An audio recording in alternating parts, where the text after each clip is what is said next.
So let us go ahead to the fourth concept in this unit 1. Personality traits important for organizational behavior. Well, there were many tests, so we just had one psychometric test based on Ocean Big Five factor model, right? So like that, there were many researchers who were doing research. Like they developed a hypothesis and they proved, and one of such hypotheses, they type A and type B personalities, right? Type A personalities were, like, found to be very competitive, were angered very easily, feel pressure, impatient, they are super motivated, they live at higher stress levels, time conscious, driven by the need to succeed, often enjoy being in control and being successful.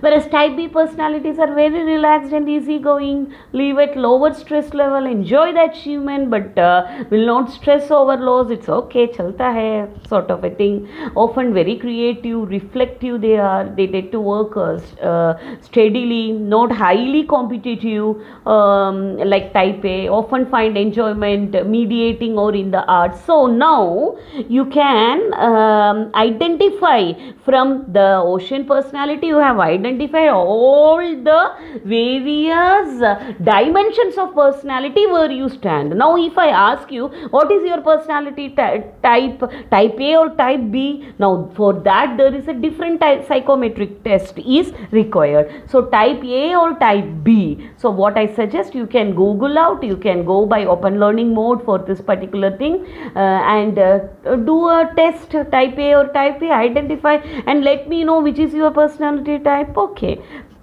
again, like, when we discuss about this personality traits and on the organization behavior, like, we need to discuss in the light of this big 5 personality traits: success and failure, relevance of goal settings, factors responsible for success, hurdles in achieving success, and causes of failure. Let us focus on these 5 things now. So what is success? What makes a person successful? How do we recognize success? One boy, he got 40%, but he was highly happy, like, anti-pass ho gaya. Another boy, he scored 72%. He was saying, like, ma'am, I expected 80%, but I got only 72. Another girl was crying. I thought, like, she must have lost, but she scored only 98.32%. Okay, then why are you crying? She said, I expected 99%, and I thought I will be the topper of the school, but I could stand only the second position, and was crying. What to say? Okay, anyway, nevertheless, we are no one to judge others. Come back. So to some people, success might mean recognition, acceptance, good health, good family, wealth, happiness, satisfaction, peace of mind. For every individual it is different. What this really tells us, that success is subjective. It can mean different things to different people. So the best definition, what I can say for success is a progressive realization of a worthy goal. So success is the progressive realization of a worthy goal. It contains what? Progressive, which means that success is a journey. It's not a destination. We never arrive there. So once we reach there, we will be having some more other things to achieve. So after we reach one goal, we go to the next, and when we get it, then again we go to the next, to the next, next. That is the journey. Realization means it's an experience. Outside forces cannot make me successful. I have to feel it within myself. It is internal and not external. Worthy. Success is progressive realization of a worthy goal. So what is worthy? Worthy refers to our value system. Which way we are leading our life, how we are positive or negative. Our worthiness determines the quality of the journey. That is what gives meaning and fulfillment. Success without fulfillment is empty. So that is why the person who scored 90% plus was crying. The person who scored 40% was enjoying. Understand? Okay. So the worthy feeling is very important. Goals are important because they give us a sense of direction. Uh, in a study conducted on students in the year 1979, Harvard MBA program, only 3% of the graduate had written goals and plans. 13% had goals, but they were not in writing, and 84% had set no goals at all.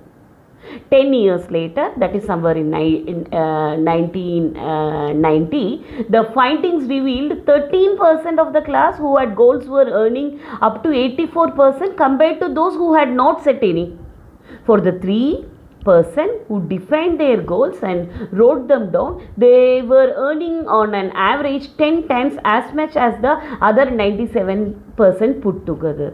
This denotes what? The statistics shows what? The importance of having a goal. So most people don't know how to set goals. Some set goals that are too general.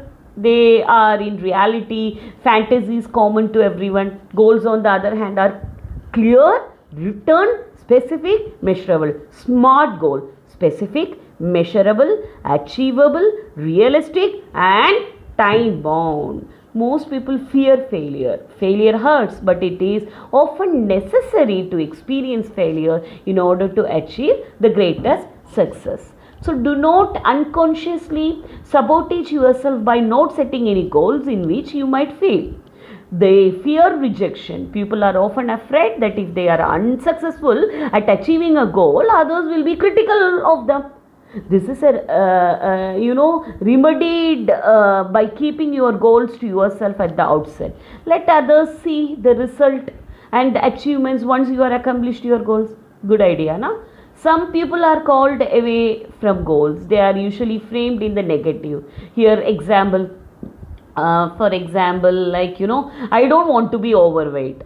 Most probably I say this, but actually I have to reframe this in positive. How I have to do? I want to be, I am fit and healthy. So this is a positive affirmation which will create a vibration. So for another example, I don't want to smoke anymore, if one person says. So what has to be the positive reframe? I am a non-smoker. So this is called what we called the positive affirmation. When you are giving this positive affirmation, that generates vibrations in your mind and your body react to that. So notice the difference. They are stated in the positive and take an assumption that you have achieved it already.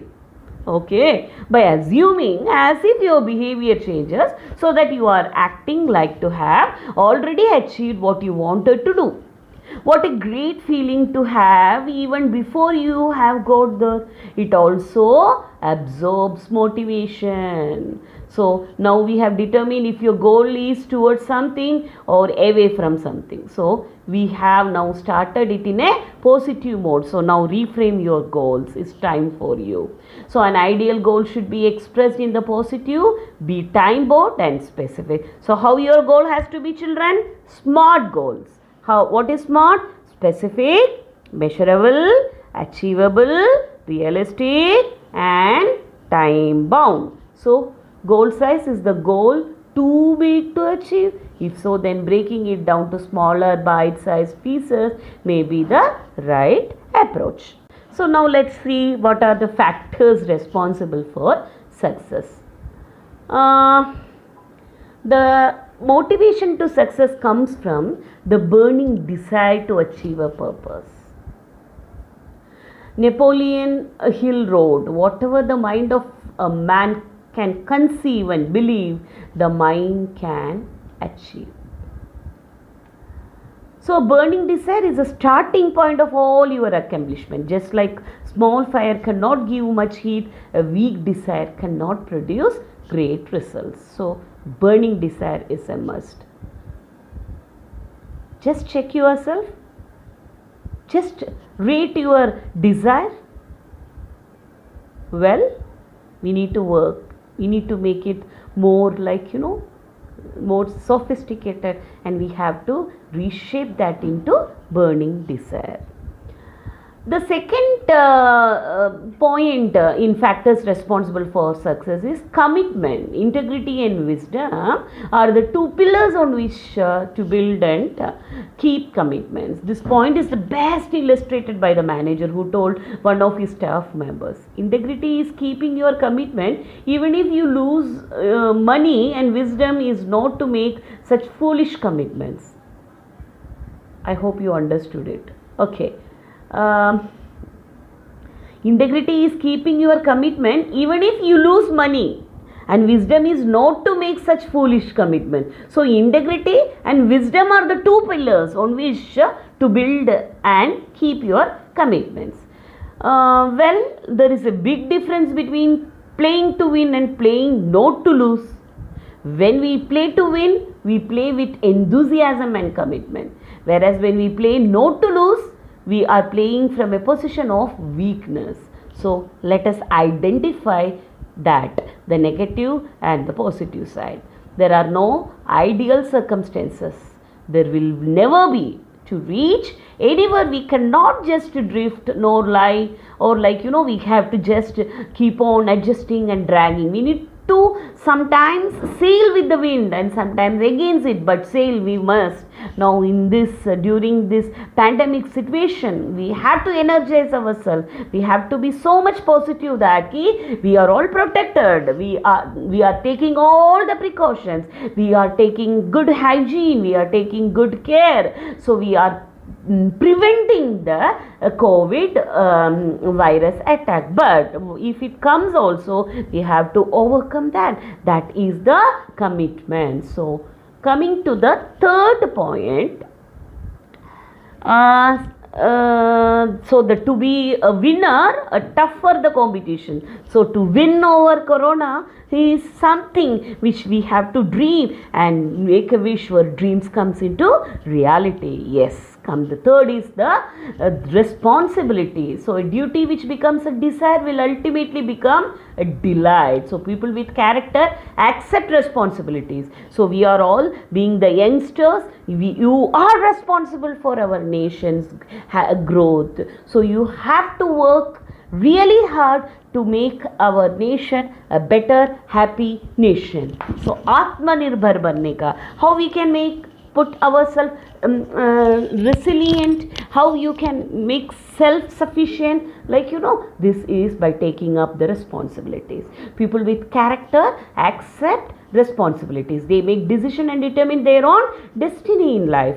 Accepting responsibilities involves taking risk and being accountable, which is sometimes uncomfortable. Most people would rather stay in their comfort zone and live passive lives without accepting responsibilities. They drift through life waiting for things to happen rather than making them happen. Accepting responsibilities involves taking calculated, not foolish risk. It means evaluating all the pros and cons and taking the most appropriate decision or action. Responsible people don't think that the world owes them a living. They are responsible and they make their best. Okay. Then the fourth point in the factors contributing success is hard work. Success is not something that you run into by accident. There are many who become successful at a very as an accident. It takes a lot of preparation and character to be successful in life. Everyone likes to win, but how many are willing to put the effort and time to prepare to win? It takes sacrifice and self-discipline. There is no substitute for hard work. You have to understand. Henry Ford once said, the harder you work, the luckier you get. Few people say, I really worked hard, ma'am, but it was really hard luck. It was bad luck. It's not like that. The harder you work, the luckier you will be. Okay. Now come to the next. The world is full of willing workers. Some willing to work and others willing to let them. I like to work half a day. I don't care if it is the first 12 hours or the second 12 hours. CEO of Holiday Inn once commented, Mr. Cummins Wilson. So he commented that I like to work a half day. It can be 12 hours on the first half or the second half. See how wisely people are thinking and how we think. Okay, coming again. Much we can speak about the hard work. Like an executive called a company to check on a potential candidate. He asked the candidate supervisor, "How long has he worked for you?" The man replied, "3 days." The executive said, it was a reference check, okay? The executive said, "But he had put in the application and he told that he was with you for 3 years." So the man replied, "That's right. He was with our company for 3 years, but he worked 3 days."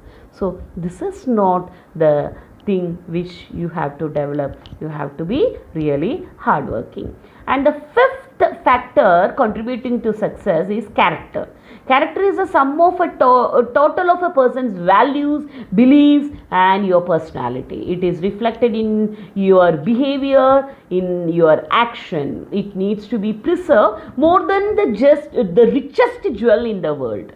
Like, if you're having a diamond, how you preserve it? Like that, you have to preserve your character. When character is lost, dear students, everything is lost. To be a winner takes character. I remember here to tell, George Washington said, "I hope I shall always possess firmness and virtue enough to maintain what I consider the most valuable of all titles, the character of an honest man." How important the character is having in our life. I just can't tell in words, children. Okay, now the critic is one who knows the price of everything and the value of nothing. Critics have always been sitting at the sidelines. They are underachievers who shout at doers, telling them how to do it right and making the other person put down and make them like, no, this is not the way, that is not the way, etc. In any profession, a successful person will be envied by those who are not. Don't let criticism distract you from reaching your goal. Average people play it safe to avoid criticism, which can be easily avoided by saying, doing, or being nothing. The more you accomplish, the more you risk being criticized. It seems there is relationship between success and criticism. The greater the success, the more is the criticism. Okay, now you decide what you have to do. You cannot avoid criticism, believe me. Can you avoid corona? You can prevent, but you cannot avoid. So you cannot avoid criticizers. What you can do is, you can prevent that entering into your mind and disturbing you and distracting you and reducing your energy.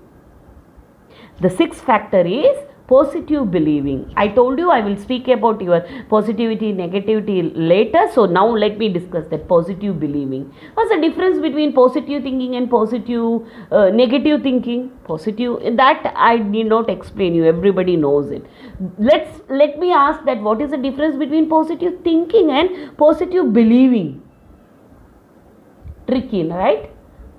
What if you could actually listen to your thoughts? Are they positive or negative? How are you programming your mind for success or failure? How you think has a profound effect on your performance.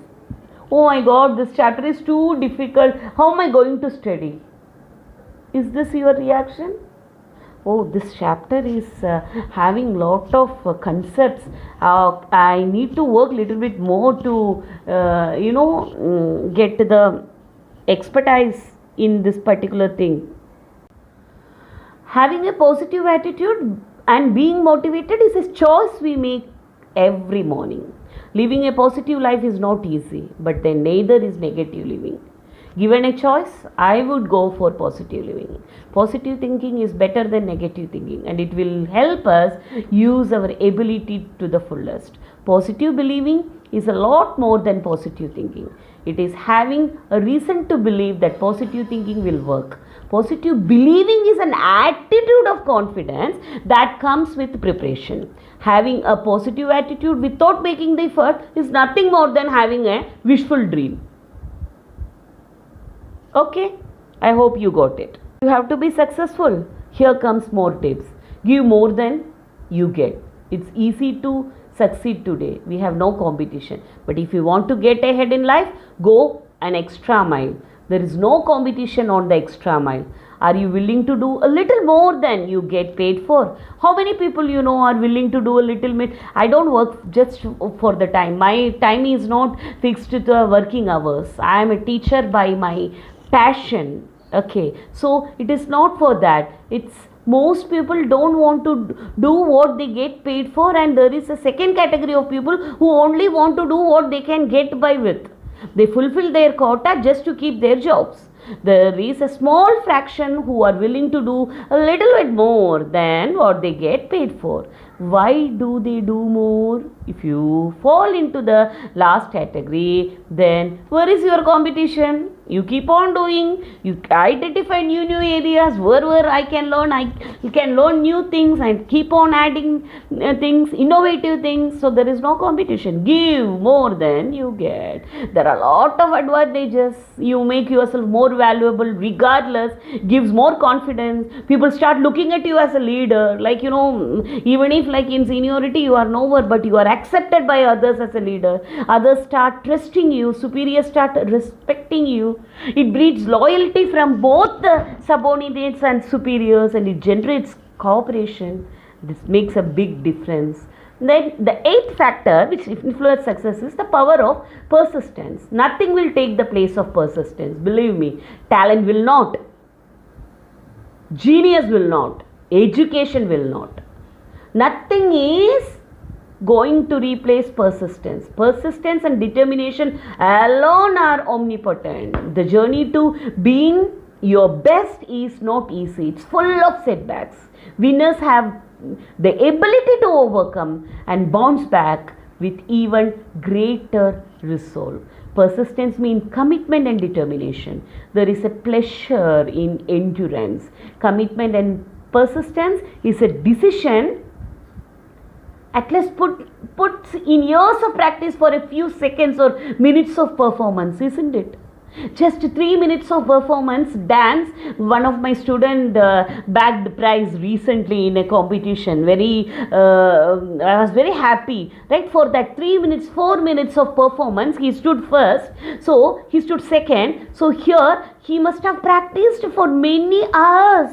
So the persistence is a decision. It's a commitment to finish what you start. When we are exhausted, quitting looks good, but winners endure. Ask a winning athlete. Ask a winning coach also. Ask a teacher who is coaching. He endures the pain and finishes what she or he started. There are hurdles in achieving success. It won't come so smoothly. There is lack of information, lack of skill, limiting beliefs, well-being, other people, own motivation. ई को तो काम करना है, मगर S बोल रही थी आज मैं नहीं आऊँगी, तो ई भी नहीं आया. ओके, सो यस बोलता है, फ़ोन करके सबको बुलाता है, ऐसा कैसा मैं नहीं आती है तो क्या हो गया, बाकी लोग तो है ना, तुम लोग को आके काम करना चाहिए. So here what happens is S1 is saying one to, S2 is saying another thing, S3 is saying another thing, and over and above comes this your own motivation, your time, money, your fear, everything makes a difference. These are the hurdles in achieving success. So information can have one or two effects. In order to move forward, you may have to pick up skills along the way. We all have a set of beliefs by which we live, but we have to work on it. We have to amend it as suitable. And despite your best efforts, there are many times you are simply not able to pursue your goals. But what you have to do, consider how else your goal can be pursued and who can help you during these times. It makes a big difference. You have to develop your own motivation. You are not getting the result and need to consider what you doing that is are preventing you from moving forward. Identify that and work on it. Time is a basic constraint. I agree with that. If we use our time properly, then things will happen. There is also the aspect of distractions. Most of the time our time is wasted rather than invested. Money is a common reason for not pursuing your goal. Usually it is the lack of money money that stops you when you hear someone say, I can't afford it, or I just don't have the money. These statements are usually offered up without much hesitation. Fear, self-doubt comes into play, and you try to talk to yourself like, that is a very big hurdle. Fear, like मुझसे होगा, मुझसे नहीं होगा, मैं क्या करेगी. People are very reluctant to come out of their comfort zone. If you need to do something that takes you right outside of your comfort zone for the first time, which may well install fear into you, you have to overcome. डर के आगे, हाँ, डर के आगे जीत है. Right.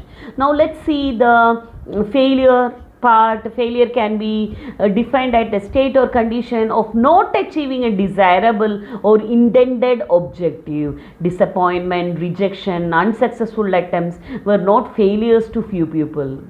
You must have heard, right, Thomas Alva Edison, the inventor of the electric bulb, failed not less than 10,000 times before succeeding. What he said, I have not failed, I have just found 10,000 ways that won't work. This is the mindset. So what are the causes of failure, student? Lack of persistence, right? Lack of conviction. Persistence we have already discussed. Conviction, people who lack conviction take the middle of the road. But what happens in the middle of the road? You get run over. People without conviction go along to get along because they lack confidence and courage. So what you do, lack of conviction, is a very, very dangerous situation. It's okay to collaborate and cooperate for success, but it is not okay to compromise your values. Understand that. Rationalization, winners might analyze, but they never rationalize. Losers rationalize and have a book full of excuses to tell you why they couldn't succeed. Change your perspective. Don't think of every unsuccessful attempt or as a failure. Few people succeed at everything the first time. Most of us attain our goals only through the repeated effort. Do your best to learn everything you can about what happened and why. Then comes the dismissal of our past mistake. Some people live in and learn, and some only live. Failure is a teacher if you have the right attitude. Wise people learn from their mistake. Experience is the name they give to this slip-ups. Okay. Next is lack of discipline. I need not tell much about this. Don't be a perfectionist also. Succeeding at one goal won't eliminate all your problem. Be clear on what will satisfy your objective, and don't obsess about superficial details. Poor self-esteem is a major issue. Poor self-esteem is lack of self-respect and self-worth. I will cover this in detail in another unit separately. Okay. And fatalistic attitude prevents people from accepting responsibility for their position in life. They attribute success and failure entirely to luck. They resign themselves to their fate regardless of their effect. Whatever has to happen will happen anyway. Jaane do, sort of a thing. Right? That's not the way. Look in the mirror every day and say, I am in charge for my life. You may not have control over every phase of your life, but you have more control than you realize, and you are responsible for your own happiness and success. Your attitude determines your altitude, and you can turn down into up. So dear students, I hope this particular discussion will be really helpful to identify the failure and the success analysis in the light of this big five personality traits, and which will be very, very important in the organization behavior.